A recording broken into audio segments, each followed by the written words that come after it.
Ito naman mga kapatid, safety tips naman po tayo ha.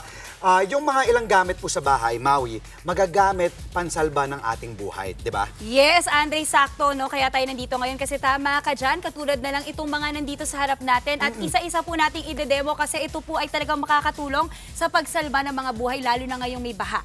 Okay? Meron tayo dito, meron tayong bag. Yes, ito yung mga tinatawag na improvised flotation device. Correct. Okay? So, bag, maong, may mga pads tayo, may mga bote tayo na walang laman po mga kapatid. So, umpisahan na natin, Andre. Sige. Ito yung una nating pwedeng gawin. So, kailangan lang po mga kapatid ng bag na mga ganitong size, okay?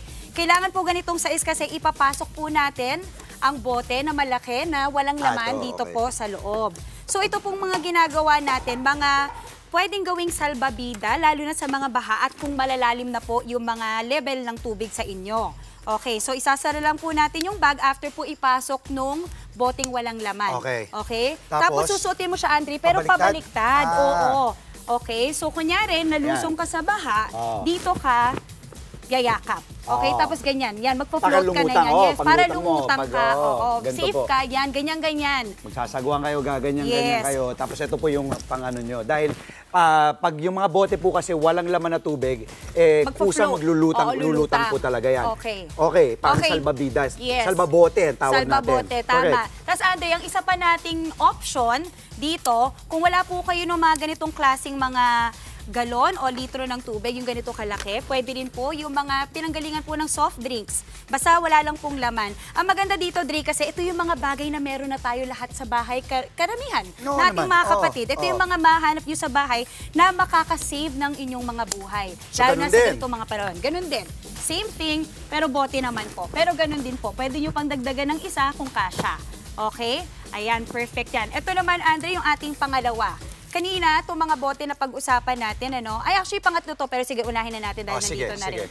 Okay, ito rin, ganun din. Kailangan nyo lang po ng lubid at yung dalawang walang laman po, nalalagyan na po ng mga drinking water ninyo.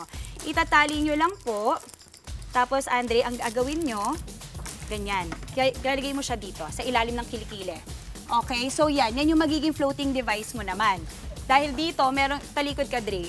Ayan, may kita po natin, ito po yung lulutang para po hindi kayo lumubog sa tubig baha. Okay? Perfect. So ito yung mga tipong talaga na madali pong makuha sa inyong bahay. Okay, dito naman tayo, Andre. Ito yung mga pang-dispenser na tubig. So sa mga may dispenser dyan, pwede nyo po itong gamitin. Ito naman, yayakapin mo.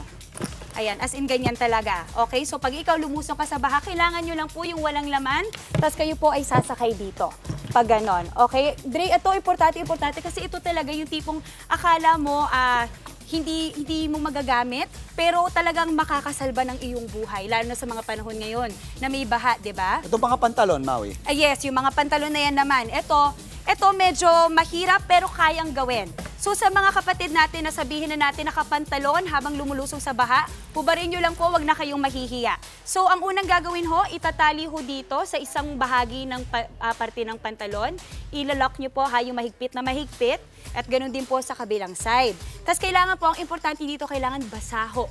Kailangan basa yung pantalon, Dre. Kasi pag butas siya, yung hangin na papasok, lalabas. So, kailangan soak na soak po siya sa tubig o basang-basa. At ngayon, natutunan natin to, Maui, hindi, maano lang kita, sa Red Cross. Yes, kasi, Red Cross. Maraming salamat po sa mga volunteers natin sa Red Cross. Ha? Dahil sila yung mga talagang nakakaisip ng mga bagay na pwede natin gamitin, lalo na ganito panahon ng delubyo, na at lampas tao yung mga level ng baha. Correct. Okay, yon. So ito, ang gagawin nyo po, bubuksan nyo, sabihin nating basa na ho yung pantalon, ha? Igaganin nyo siya lalagay sa likod, tapos igaganin nyo ng hangin, ng malakas na malakas. So ang idea doon, para pag ginanon nyo kailangan po puno na to ng hangin. So ang mangyayari, lolobo to, Dre. Hindi lang natin magawa ngayon, syempre, kasi kailangan ng mabasa siya ng puno. Pero magkakahangin po yan, tapos saka nyo rin gagawin pang float siya. Mga kapatid, sa panahon po ng kalamidad, mahalaga po ang maging alerto at yung tinatawag ng Maui, yung may presence of mind tayo. Yes, at syempre maraming salamat ulit sa Red Cross, no? At importante rin ang mapanatiling ligtas ang sarili at ang ating pamilya. Mga kapatid, Maui David po. Simula ng inyong araw na may alam at may pakialam sa mga may init at umaaksyong balita sa bansa. Para maging una sa balitaan, mag-subscribe at mag-follow sa social media pages ng News 5.